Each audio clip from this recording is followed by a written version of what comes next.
This is the first estate. This lesson centers on reparations given to Negroes becomes Joe Biden's nightmare. Now on your screen is an image of the Strong's Concordance. This book contains the definition of every word in the King James Bible, Old and New Testament. This book will be my aid in helping carry forward this lesson. So we're going to jump right into it. So here we have the word science. Okay? So as you can see, science, the deeper, more perfect, and enlarged knowledge of this religion, such as belongs to the more advanced. Okay? So in the top left-hand corner of the screen is where you can keep track of the biblical verses that I will be using throughout this lesson. And we're going to start off with 1 Timothy chapter 6, verse 20. O Timothy, keep that which is committed to thy trust, avoiding profane and vain babblings and oppositions of science falsely so called. Exactly because what you have been learning in the churches or taught is not the deep, secret knowledge of God. It's nowhere near that. So, these lessons that I am going to present to you, you're going to learn exactly what the science of God is. Okay? With pertaining to the Bible. So with that, we're going to move on. So here we have, as you can see, a brief timeline of the transatlantic slave trade. Okay? So it states, down here, 20 Africans brought to Jamestown, Virginia as indentured servants. And the word indentured servant is not necessarily incorrect, but future lesson. Anyway, we're going to go to the book of Luke. Okay? So we're going to go to Luke. And we're going to go to chapter 16, verses 19 through 21. There was a certain rich man, which was clothed in purple and fine linen, and fared sumptuously every day. And there was a certain beggar named Lazarus, which was laid at his gate, full of sores, and desiring to be fed with the crumbs which fell from the rich man's table. Moreover, the dogs came and licked his sores. I wanted to bring that out simply because it's, 16:19. That was Luke 16:19, or chapter 16, verse 19 through 21. All right? And this is really what happened in America, the verses that I just read. Okay? Now, with that, I'm going to move along. So here we have 1619 to 2019, 400 years of subjugation. Okay? So, subjugation just means enslavement. Okay? Or to bring under someone else's power. All right? So, with that, we're going to keep it flowing. So here we see that subjugation, that slavery. All right? So, in the book of Nahum, chapter 3, verse 10, yet was she carried away. She went into captivity. Her young children also were dashed in pieces at the top of all the streets. And they cast lots for her honorable men, and all her great men were bound in chains. Okay, so these were great, honorable, dignified individuals. But yet we were taught that we were savages who were brought over here on a slave ship, the bottom of a slave ship, shackled, like sardines, you know, one body, jammed against another, and that we were, peeing and defecating all over ourselves. But this here, attire doesn't show, stains of feces and urination, just doesn't. Now, anyway, we're going to go from here. We're going to move on from this image that they have in the Library of Congress. Now that brings us here. Okay, so you see the word money. Lots of money was generated off of the slavery of the Negroes. And also up here you see harlotry, but concentrate on chain right here, which also means copper. All right, so we're going to go to the book of Lamentations, and that's chapter 3, verse 7. He hath hedged me about that I cannot get out. He hath made my chain heavy. Okay, so he hath made my chain heavy. And like I said, the word chain also means copper.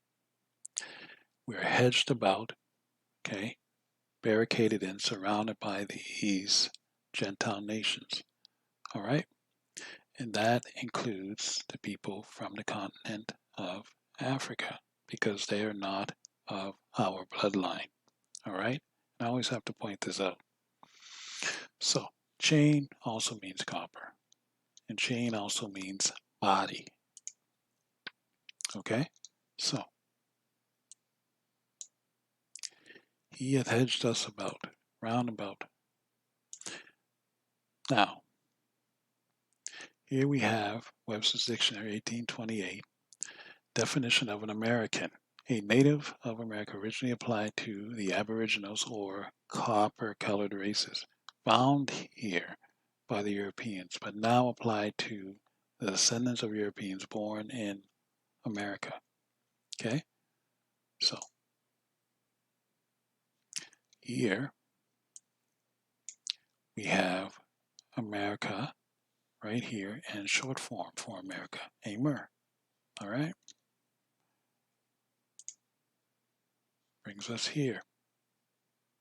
See, America, Amer, written right in the scripture. So, where do we go from here? Well, we're going to go to Genesis chapter 49, verse 21. Naphtali is a hind let loose, he giveth goodly words. Okay, so you see it right here, words. So, Naphtali is one of the 12 sons of Jacob. So, apparently, these are black people, copper colored people, people that were shackled in chains. That's who all these Gentile nations, enslaved here on American soil. Okay? We were not brought here on slave ships.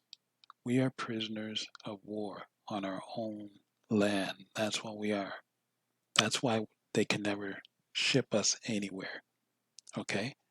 And when they shipped us down to South America, that's still, our land is still a twin to North America. Okay? So, with that, we are going to move on from here. I'm going to go here. So I'm not going to read this. You can do that at your own leisure. So I will scroll up, see? So you can read it if you want. Scroll back down. But anyway, India. I just want to point that out. America, India. Okay? So, India, America. All right. So, this basically means as follows. The Jews, the blacks, also occupied India and left their statement, their mark there. All right. So, when we go into the book of Esther, remember, America is a melting pot. We're going to go into the book of Esther, and we're going to go to chapter 8, verse 9. Then were the king's scribes called at that time in the 3rd month, that is the month Sivan, on the 23rd day thereof. And it was written according to all that Mordecai commanded unto the Jews, and to the lieutenants and the deputies, and rulers of the provinces which are from India unto Ethiopia, 127 provinces, unto every province according to the writing thereof, and unto every people after their language, and to the Jews according to their writing, and according to their language. So, as you can see, Mordecai was a Jew, Esther a Jew. All right? So, and remember, America is a melting pot where now everybody has come here. So, with that, we're going to go here. And this is the Old Testament Pseudepigrapha, Volume 2. These are filled with Gnostic texts within it, books, all right? Some of them you can see right here, but I'm just going to move along. That brings us here, and we are in Pseudo-Hectaeus, okay? So back here at the bottom, I'm going to read on page 914, the last paragraph. So let's delve into some of this last paragraph right here.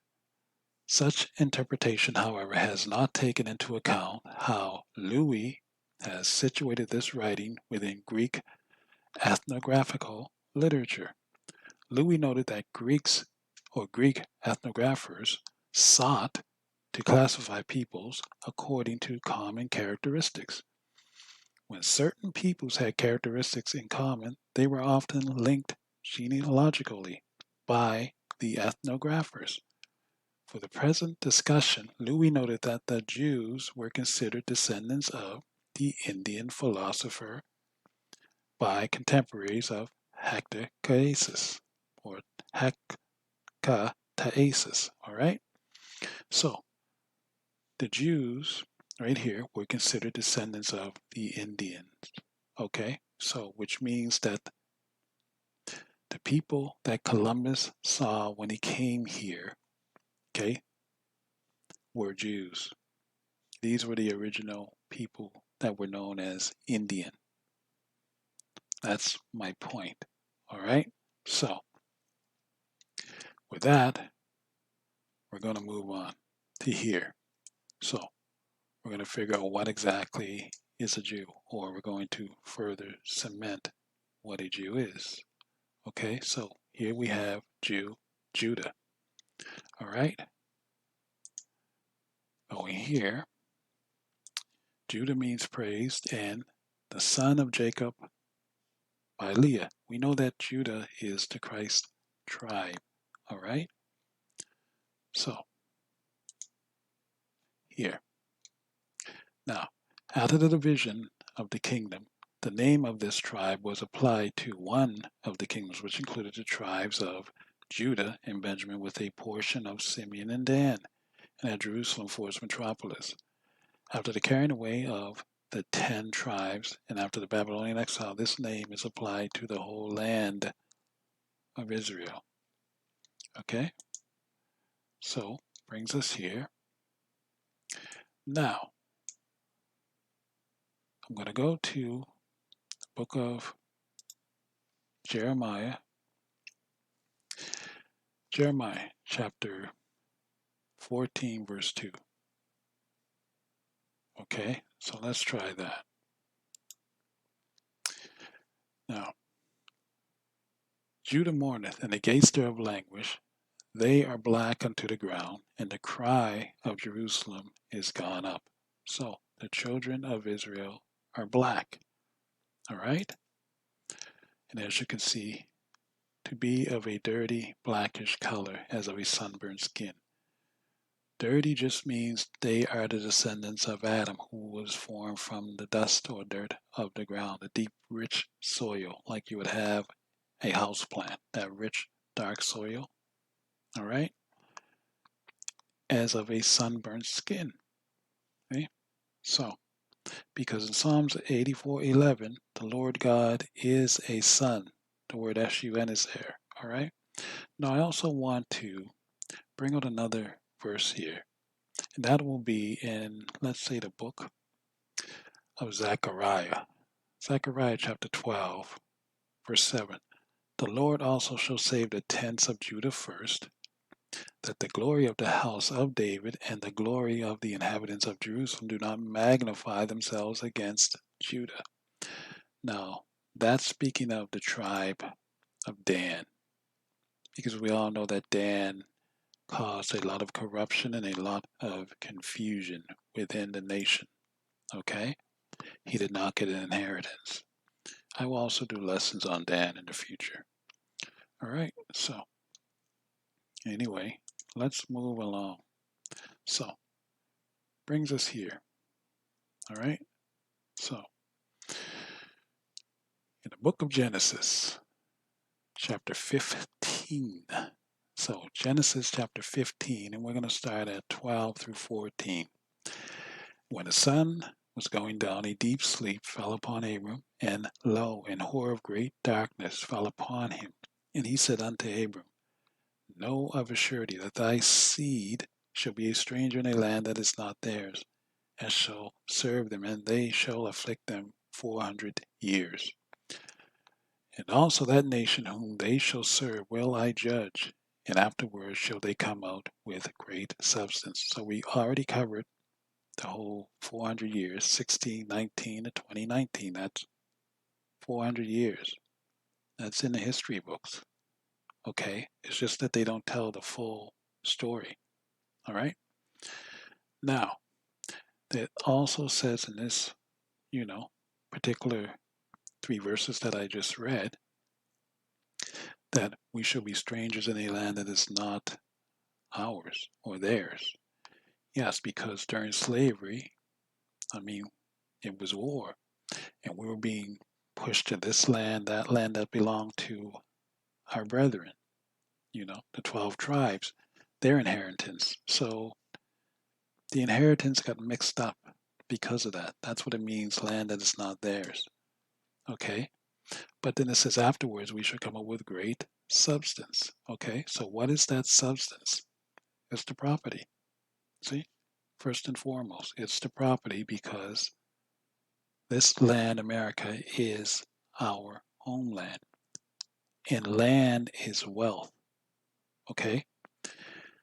The Gentile nations that are here, for the most part, the ones that survive, you know, what's coming upon the earth, starting with coronavirus, okay? Because it's only going to get worse from there. But those that survive, okay, and are allowed to remain here on this soil, and also to a lesser extent South America, because that's going to be, you know, replenished, cleaned up as well. But those that remain and are allowed to stay here are going to have to pay taxes to live here. And they're only going to be righteous Gentiles that are here. All right? It's not going to be cheap to live here. It's like in California. You can have a,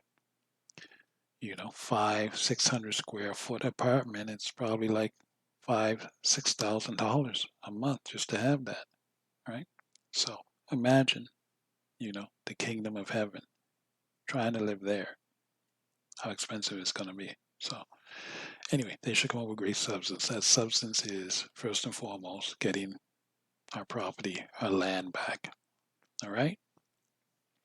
So, with that, we are going to move here to the word reparations.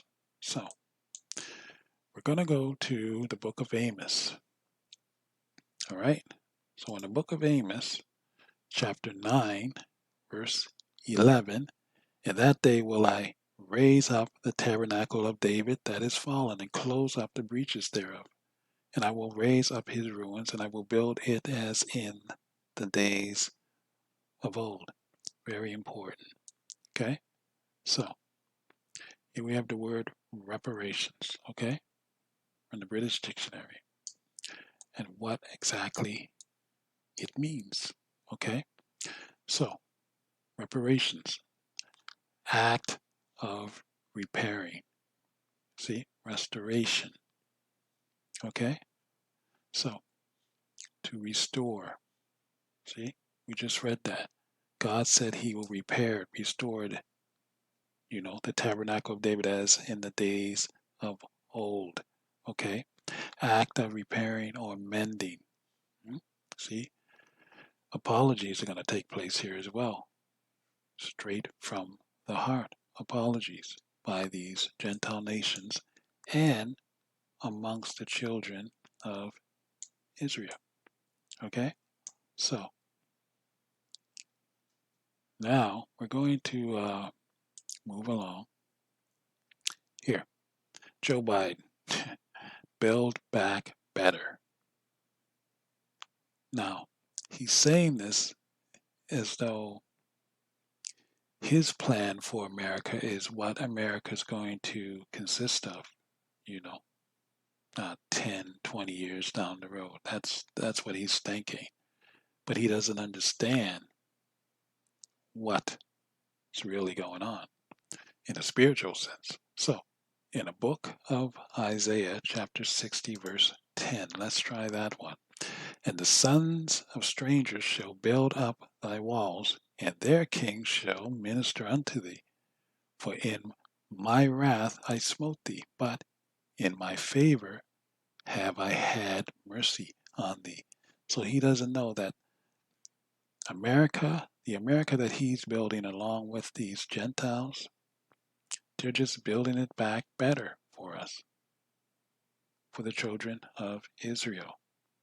That's what he's not understanding. And he thinks that he's going to remain in charge or that some other Gentile nation is going to take over America. No, you're just rebuilding it. You're building up the house of David. That's what you're doing. All right? Joe Biden. So, here, Sleepy Joe. All right? Now, in the book of Job, we're going to go to chapter 33, verses 15 through 17. In a dream, in a vision of the night, when deep sleep falleth upon men, and slumberings upon the bed, then he openeth the ears of men and sealeth their instruction, that he may withdraw man from his purpose, and hide pride from man. Yes, doesn't that sound like good old Joe Biden here, this proud man? Now we're going to go to the book of Job, and that'll be chapter 20, verses 8 through 10. He shall fly away as a dream, and shall not be found. Yea, he shall be chased away as a vision of the night. The eye also which saw him shall see him no more, neither shall his place any more behold him. His children shall seek to please the poor, and his hand shall restore their goods. So, all the corruption that Joe Biden's doing, along with his son, okay, we've heard the stories, right? But all that corruption is for naught, okay? People are, saying, well, they should do this to him and this and that to him. Listen, it's all been biblically scripted. Joe Biden will have his day of judgment along with his son. So in the book of 1 Corinthians chapter 15, we're going to go there now. So 1 Corinthians chapter 15 verses 51 and 52.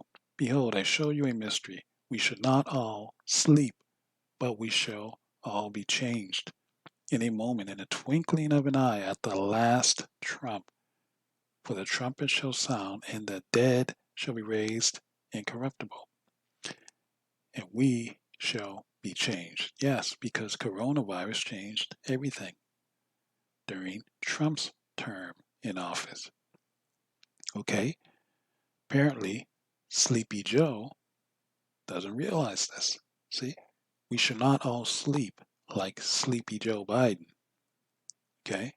He has no idea that it's already over.